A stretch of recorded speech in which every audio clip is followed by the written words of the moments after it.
மாண்புமிகு தமிழக முதல்வர் அவர்களுடைய வழிகாட்டுதல்படி வடசென்னை வளர்ச்சி திட்டத்திலே எடுத்துக்கொண்ட பணிகளை வேகப்படுத்தவும் துரிதப்படுத்தவும் தொடர் ஆய்வு என்ற வகையிலே துறையினுடைய செயலாளர் காகர்லா உஷா அவர்களும் வாழ்விட மேம்பாட்டு வாரியத்துடைய மேலாண்மை இயக்குனர் பிரபாகரன் அவர்களும் துறையிட உறுப்பினர் செயலாளர் அன்சுல் மிஸ்ரா அவர்களும் ஏனைய அதிகாரிகளோடும் எடுத்துக்கொள்ளப்பட்ட பணிகளை விரைவுபடுத்திடவும் எடுத்துக்கொள்ளப்பட வேண்டிய பணிகளை குறித்து கள ஆய்வு மேற்கொள்வதும் என்று தொடர் முயற்சியாக இன்றைக்கு வில்லிவாக்கம் சட்டமன்ற தொகுதிக்கு உட்பட்ட காந்திநகர் பகுதியிலே பழைய குடியிருப்புகளை இடித்துவிட்டு புதிய குடியிருப்புகள் கட்டுகின்ற 500 குடியிருப்புகள் பணியை இன்றைக்கு ஆய்வினை மேற்கொண்டோம். அதேபோல் பிஆர் கார்டன் பகுதி துறைமுகம் தொகுதி சட்டமன்றத்துக்கு உட்பட்ட அந்த பகுதியில் கட்டப்பட இருக்கின்ற 504 குடியிருப்புகள் பணிகளை விரைவுபடுத்தவும், அதேபோல் ஆர்பார் என்று சொல்லப்படுகின்ற கிளைபேட்டர் பகுதியில் கட்டப்பட இருக்கின்ற வாழ்விட மேம்பாட்டு வாரிய பணிகள் குறித்தும் இன்றைக்கு கள ஆய்வினை மேற்கொண்டிருக்கின்றோம். அந்த வகையில் வடசென்னை வளர்ச்சி திட்டத்தில் 7 இடங்களில் புதிதாகவும் ஏற்கனவே பயன்பாட்டிலிருந்து போதிய வசதிகள் இல்லாமல் இருக்கின்ற திருமண மண்டபங்களை புதுப்பிக்கின்ற பணிகளை சென்னை பெருநகர வளர்ச்சி குழுமத்தின் சார்பில் சமுதாய நலக்கூடங்கள் என்று அழைக்கப்படுகின்ற அந்த சமுதாய நலக்கூடங்களை திருமண மண்டபங்களாக கட்டுகின்ற பணிகளை மேற்கொண்டிருக்கின்றோம். 7 இடங்களில் வடசென்னை வளர்ச்சி திட்டத்தில் மாத்திரம் இந்த பணிகளை கட்ட திட்டமிட்டிருக்கின்றோம்.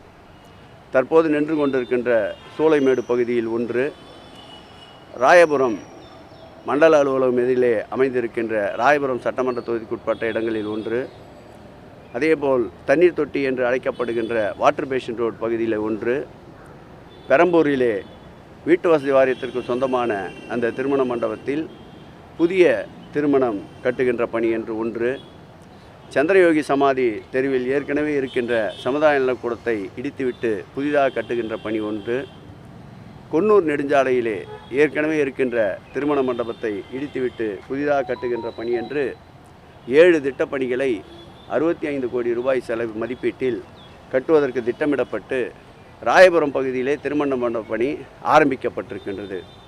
மீதம் இருக்கின்ற பணிகள் ஜனவரி மாதத்திற்குள் தொடங்கப்பட்டு அடுத்த ஆண்டு டிசம்பர் இறுதிக்குள் இந்த பணிகளை மக்கள் பயன்பாட்டிற்கு கொண்டு வருவது என்று திட்டமிட்டு வடசென்னை வளர்ச்சி திட்டத்திலே மேற்கொள்ளப்பட்ட இந்த பணிகளை தொடர் ஆய்வின் காரணமாக இந்த பணிகளை மேலும் விரைவுபடுத்தி மக்கள் பயன்பாட்டிற்கு கொண்டு வருவோம் என்பதை மகிழ்ச்சியோடு தெரிவித்துக் கொள்கிறோம். வடக்கு என்ற சொல்லின் மீது கொண்ட ஒவ்வாமையினால தான் வட மாவட்டங்களில் திமுக அரசு எந்த நடவடிக்கை எடுக்கலை.